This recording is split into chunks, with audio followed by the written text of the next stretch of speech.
Welcome to another episode of Chat Sports Talk. Y'all know my name's Chat. Take a dive on sports. Welcome to my Bowl Mania 2 pick and preview video. That's where I go over the next batch of bowl games from December 24th to the 29th.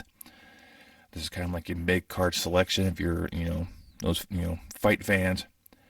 And so you guys have some decent matchups coming up between some heavyweights and kind of see how things kind of plan out. And I'm not going to go over too much of how I did already. My first part is put it this way: at the time of me recording this video, I have appreciated one conference, and I've gone 500 thus far. But I won't do a review of all of those games till later on, so stay tuned for that one. But before I dive into this next batch of bowls, if you could go ahead and smash that thumbs up for me, especially like the content provider. Really pleases you two guys. Really helps promote the channel out. You also subscribe. A lot of you guys are viewing my work, and I love you all for doing that. Now, maybe subscribe does cost you a dime and helps me provide more time value for you. All right, like I said, I'm not going to do a recap of anything in the previous Bowl Mania picks, and we'll just go ahead and start off with December 24th. That's already a big day for the NFL. College is throwing out one bowl game out there, and that's the Easy Post Hawaii Bowl out there at the Clearance TC Ching Athletics Complex out there in Honolulu. It should be probably the final year of them hosting the game as the new Aloha Stadium be built. This is between Middle Tennessee Blue Raiders and the San Diego State Aztecs. Battling out there in the islands on Christmas in Hawaii. Sure, why not? If you love their, I love to visit Hawaii anyways. I think it's a very beautiful what I've seen. Between this matchup between the Blue Raiders and the Aztecs, these are decent squads going out there. I do think the Aztecs are slightly better, just because what they've done last year, and they haven't quite lived up to that hype this year. They kind of fell short. But all the weapons point towards the Blue Raiders. I mean, Cunningham right now, almost 3,000 yards passing, but only 19 touchdowns. Rushing wise, there's not much going there for the Blue Raiders. San Diego State right now is favored by 6.5. I do think Aztecs will win this game, but it will be a close contest. And I would probably give it more of a 3 to 4 point spread. So you want to take the Blue Raiders for the points, you'd probably be very wise decision, but I will go the Aztecs, but it will be closer than what they are currently saying. Then we head to Monday. We head out to the Quick Lane Bowl out there in a Ford Field in Detroit. You see you have the Bowling Green Falcons taking on New Mexico State Aggies. So right, New Mexico State is making a bowl trip. Now, technically, New Mexico State's not eligible. They did have a game slotted for San Jose State that did get canceled and never got made up, so they had an official chance to get there. So they got a waiver from the NCAA that allowed them to get in because of that. And then they took on Valpo to get them their 6th win. That way they have their celebration for the seniors. Now with this one, let's put it this way. I've been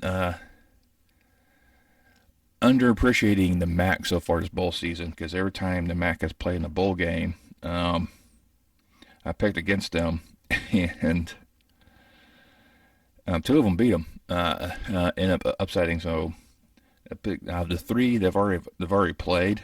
I was right on one occasion, so I'm not doing it again. Right now, Bowling Green start for about 3.5. All the stats are looking like it's going to be the Falcons, but I think it will be closer than what they want it to be. I think a 3-point victory is probably on the horizon in this game, and I will be going with the Falcons, defending their home bowl turf up there in Detroit. And then Tuesday, December 27th, we'll kick off with the CAMELLIA Bowl out there in the Crampton Bowl in Montgomery, Alabama. We'll feature the MAC take on the Sun Belt, and this year's participants will have the Buffalo Bulls at 6-6, taking on the Georgia Southern Eagles, also at 6-6. Right now, all the stats points towards Georgia Southern. They're favored by 3.5, led by Trisse, all over 3,900 yards passing, 25 touchdowns. White, over 900 yards rushing, 10 touchdowns.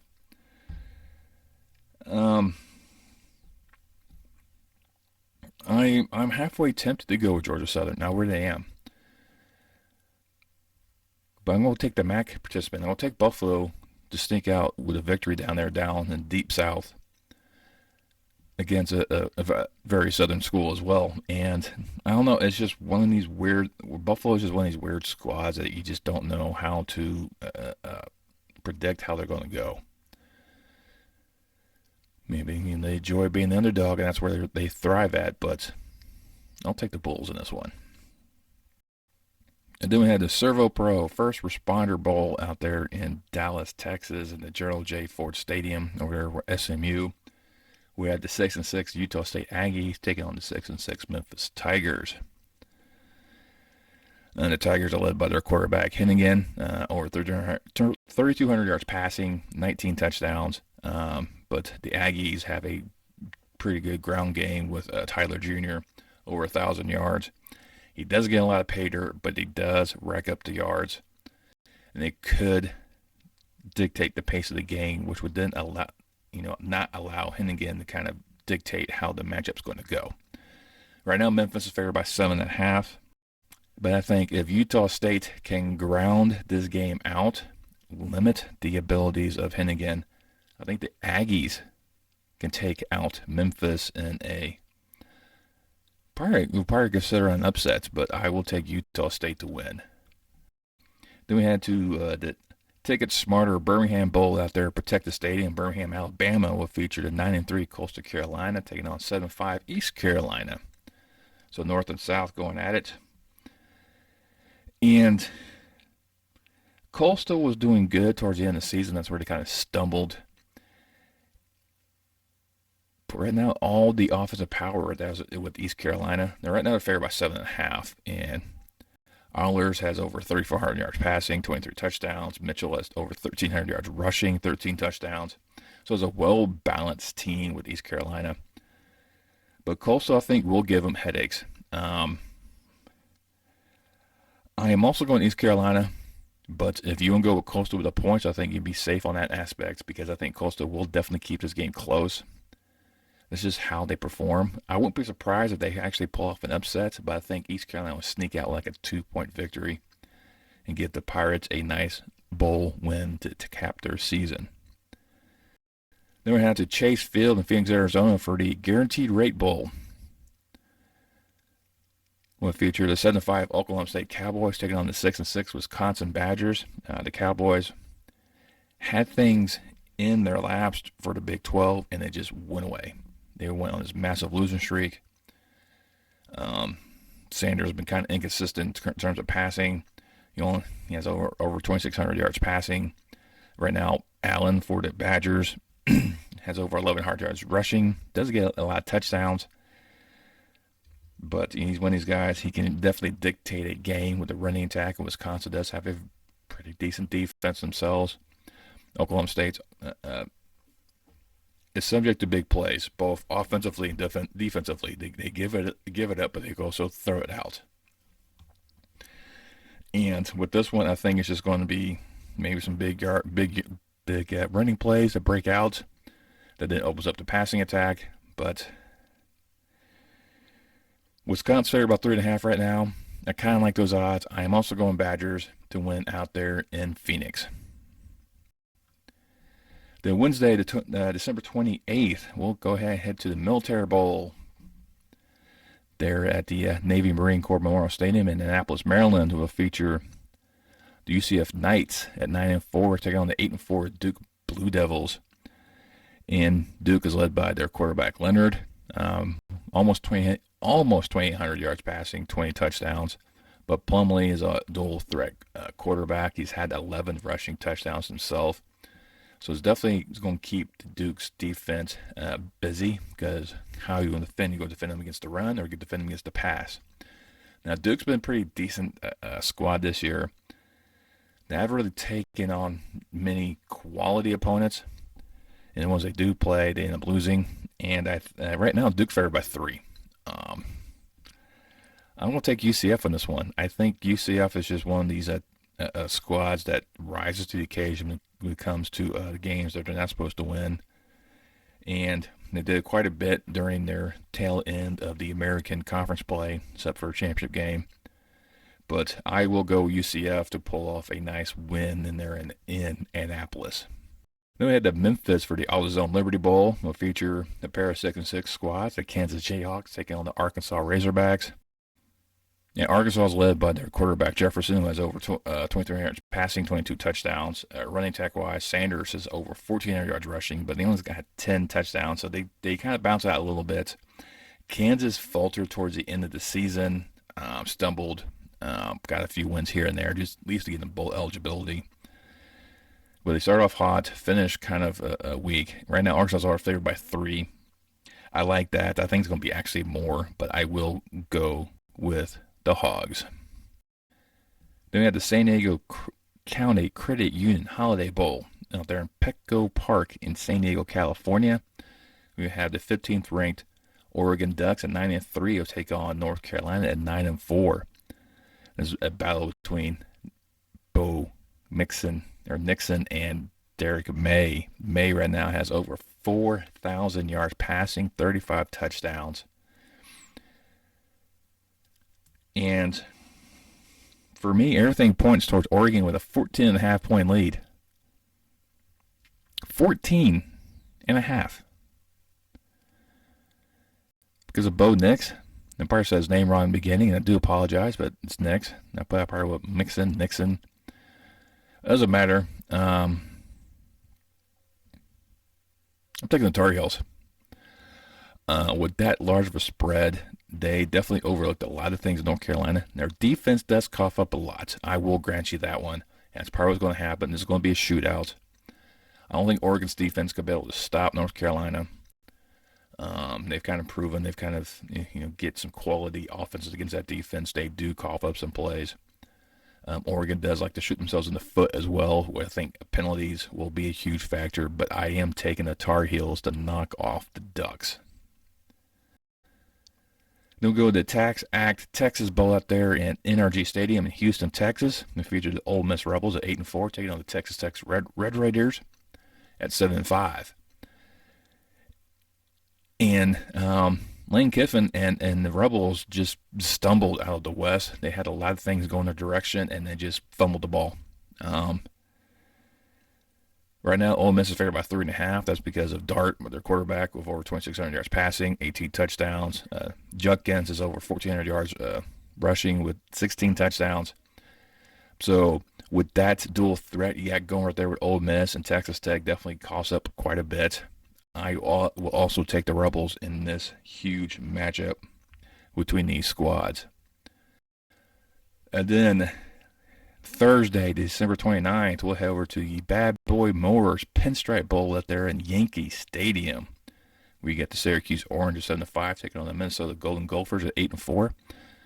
Weather-wise, that does play into Minnesota's hand because Syracuse is a dome team. If you look at the playmakers of this game, Ibrahim is like the focal point, almost 1,600 yards rushing and 19 touchdowns. You think if he was actually playing a full season, he'll probably have some decent numbers himself. But Syracuse is a very opportunistic defense. Their offense is a very wide open one. Gatson is their focal point. Basically, that's the star of the receiving core. And Minnesota's favored by 9.5. I'm taking the Orange. Just something about playing in a home state and being overlooked, but they definitely have a defense that can handle these type of scenarios. They handle Purdue pretty well. Purdue has a decent squad themselves, but Purdue also self-destructed at the end of that game, so that kind of helped Syracuse move up. But I will take Syracuse in this one. I would be surprised if Minnesota won this game, but I'll go with go with Syracuse. Then we had the cheez-it Bowl out there at the Camping World Stadium in Orlando, Florida. Featured 6-6 Oklahoma Sooners taking on the 9-3 Florida State Seminoles, who were 13th ranked. Offensively, everything points towards Oklahoma. As current at the stars of the game, with Gabriel of almost 3,000 yards passing, Gray over 1,300 yards rushing. Florida State's favored by 9. I like that too. Oklahoma does kind of falter here and there. I won't be surprised if Oklahoma actually comes out here and just starts stomping them. And set the pace early. If that's the case, Oklahoma will probably winning this one. But if they can't get to that quick start, this is going to play in Florida State's wheelhouse, and I'll give it to the Seminoles. And then the last game I will cover is the Valero Alamo Bowl out there in the Alamo Dome in San Antonio, Texas. We get the 20th ranked Texas Longhorns taking on the 12th ranked Washington Huskies. Robinson's already foregone this bowl game, so he will not be a factor in this. So leaves a little extra room for Washington to maneuver. They don't have to worry about the running attack as much. Right now, Texas favored by 4. I think they forgot Washington actually plays some defense. And losing Robinson will be a huge factor for the Longhorns. And I'm taking the Huskies to win in San Antonio, knocking off the Longhorns in the Lone Star State to really put a crimp in the style of the Longhorns for their season. Well, those are my bowl picks. I did go against the grain again in a lot of these games, but these are bowl games because seniors will step away from the game to prepare for the NFL draft. Ohio State's going to lose one of their receivers. That means, wait a minute, Ohio State's in the playoffs, and one of the receivers is like, no, I'm done. Unfortunately, when it comes to seniors in college athletics, it's all about themselves for the next level, but I get that because it's big money. Anyhow, but like I said, I went against the grain in a lot of these games. So we'll see what happens in this batch of games. Like so far, I'm 500 in the first batch, and that batch is not even done yet. So just let me know down below which games are you actually looking forward to in this next group between the 24th and 29th. I mean, there's some good matchups. I mean, the Alamo Bowl should be a very good affair between Washington and Texas. And I think the Holiday Bowl between Oregon and North Carolina should be another classic one as well. Well, let me know down below. While you're there, make sure you hit that thumbs up once again. You can also share this video with your friends and family. It helps promote this channel out. Once you subscribe, make sure you click that bell icon and turn on your notifications. I'll let you know next time I post any more content on my channel. And I will see you next time on Chat Sports Talk.